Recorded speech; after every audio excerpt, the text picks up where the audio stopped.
આપણે બનાવીશું રેંગણનું ભરતું। તો સૌપ્રથમ ચૂલા પર એક કઢાઈને ગરમ કરવા મૂકશું। એમાં આપણે સૌપ્રથમ તેલ મૂકશું। તેલ ગરમ થાય એટલે આપણે અંદર જીરું નાખીશું।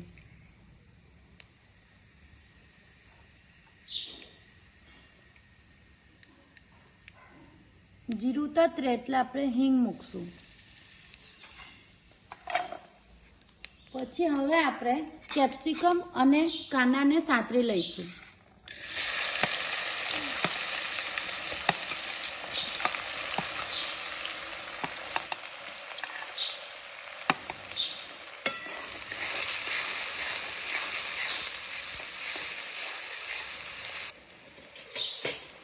તમે જોઈ શકો છો કે કાંદો અને કેપ્સિકમ સંતરાઈ ગયા છે।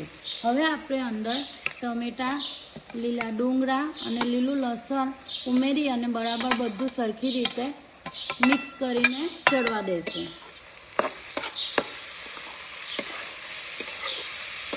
તમે જોઈ શકો છો કે આપણું કાંદા, ટામેટા, કેપ્સિકમ બધું સારી રીતે ચડી ગયું છે। હવે આપણે અંદર લીલું મરચું, થોડું લસણ, થોડું આદું, થોડું ધાણા જીરું, થોડું લાલ મરચું, થોડી હળદર, થોડું મીઠું અને ચપટી ખાંડ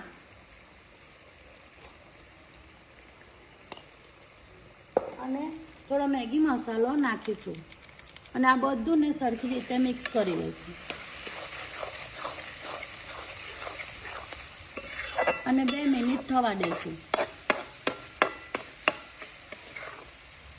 હવે આપણે અંદર આ બાફેલા જે રેંગણ હતા, ભરતુંના જે રેંગણ આવે છે એ આપણે ઉમેરીશું અને મિક્સ કરી લઈશું। તમે જોઈ શકો છો ખૂબ સારી રીતે આ બધું મિક્સ થઈ ગયું છે અને આપણે એને 5 મિનિટ થવા દીધું છે। તો હવે આપણે આ રેંગણ ભરતુંને સર્વ કરીશું। તૈયાર છે આપણું રેંગણનું ભરતું। ગરમ ગરમ રેંગણનું ભરતું સાથે બાજરીના રોટલા, છાશ અને કાંદો ખાવાની ખૂબ મજા આવે છે। તો તમે પણ ઘરે જરૂરથી બનાવજો, ફ્રેન્ડ સાથે શેર કરજો અને મારી ચેનલને સબસ્ક્રાઈબ કરવાનું ના ભૂલશો। Thank you friends.